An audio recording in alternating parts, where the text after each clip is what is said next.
I'm Tiana from Cupboard to Cupboard, and I just wanted to make you a pie crust today, show you how to make a pie crust since it's Thanksgiving time and we all like pie.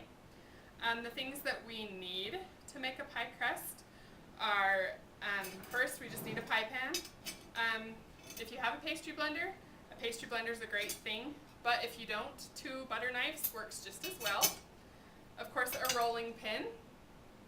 And the ingredients we're going to use, this is just a simple pie crust. It's actually Crisco's Classic Pie Crust recipe. I do the 2 10-inch recipe because then if you have extra, you can always make ladyfingers.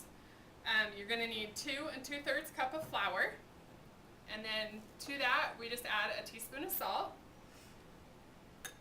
And whisk it up really good so it's all mixed up. And then it just takes a cup of butter flavored Crisco. I'm sure you could use the other kind, but it wouldn't taste near as well. So we just get all of our Crisco in here. And you're going to take your pastry blender and blend it in. You want it to be like pea-sized. Now if you don't have a pastry blender, you just take your 2 knives and actually crisp cut, and eventually you'll have the same action.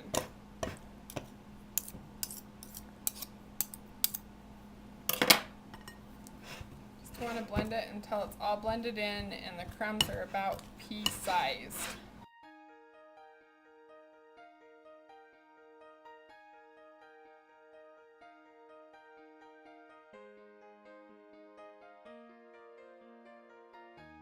You've got that all blended. This is cold water, ice cold water, between 7 and 8 tablespoons, just depending upon when it is the best consistency. You don't want it too sticky, but you don't want it too floury either, or it's not going to work. You just get in there with your hands and mix it up.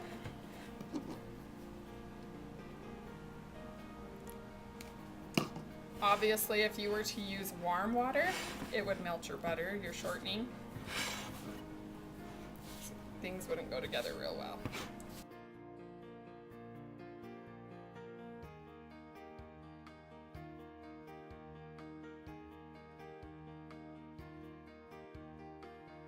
And just go ahead and lightly flour your work surface.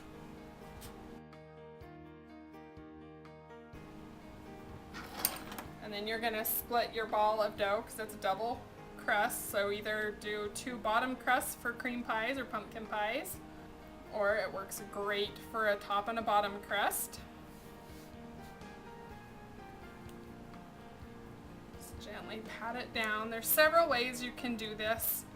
I just like my lightly floured countertop, but a good way to do it is if you put your dough between 2 sheets of wax paper, sprinkle a little bit of water on your countertop under your wax paper.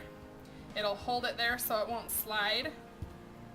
And then you can just roll it out till it's the right thickness. Just go ahead and roll it out till it's the right size. 9 to 10 inches depending upon your pie pan. And you want it to go about a 1/2 inch to 1 inch over, just to give you room to make a pretty little decoration around your outside edge of your pie. A good way to do it is to actually measure by putting your pie pan across the top of it like this. So you've obviously got a good margin around it.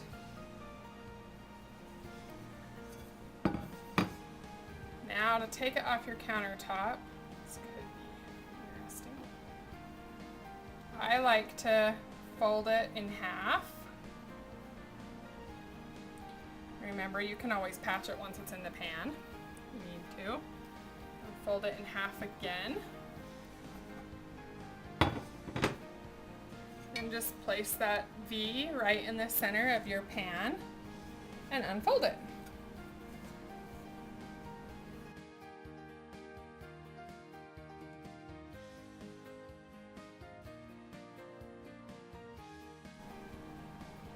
Now I have made a pear pie filling to put in here so I can show you the top crust.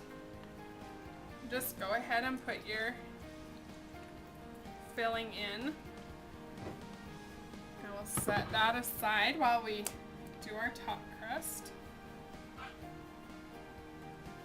And do it the exact same way as we did the bottom one.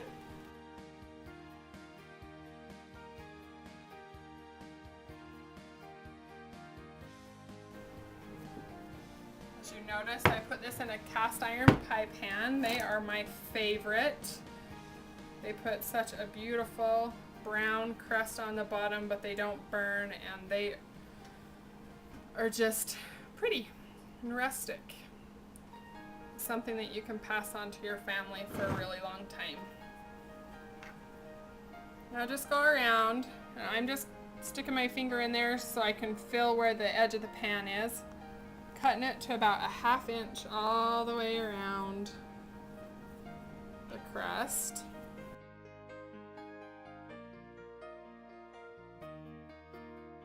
Now just go ahead, and I like to roll it over so that you're putting your top and your bottom crust together and rolling them, so that when you cut that piece of pie, you've got that gorgeous crust on the back to bite into.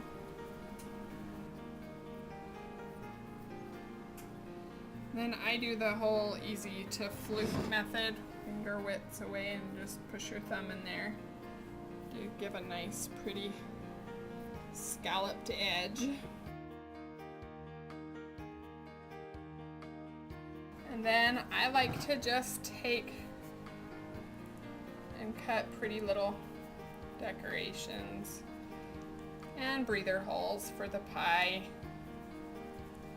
because it is a lot more fun to take out of the oven when it's beautiful.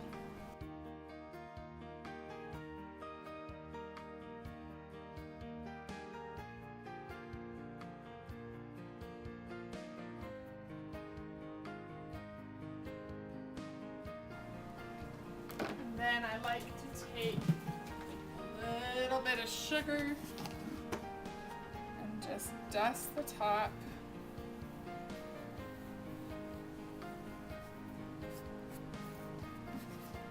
Because it just makes for a really pretty crust when it comes out of the oven. Okay, so we're gonna put the pie in the oven. It's set on 425, but for every pie, it's gonna be different. So you're just gonna wanna follow the recipe for your specific pie.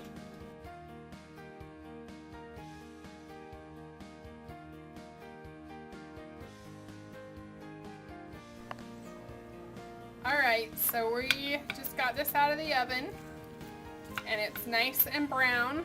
I like to make sure, pull it out before your edges get too brown.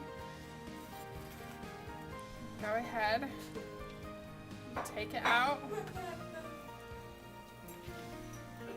And notice that in the cast iron, there is no stick. It totally just comes out clean. It cooked for about 45 minutes.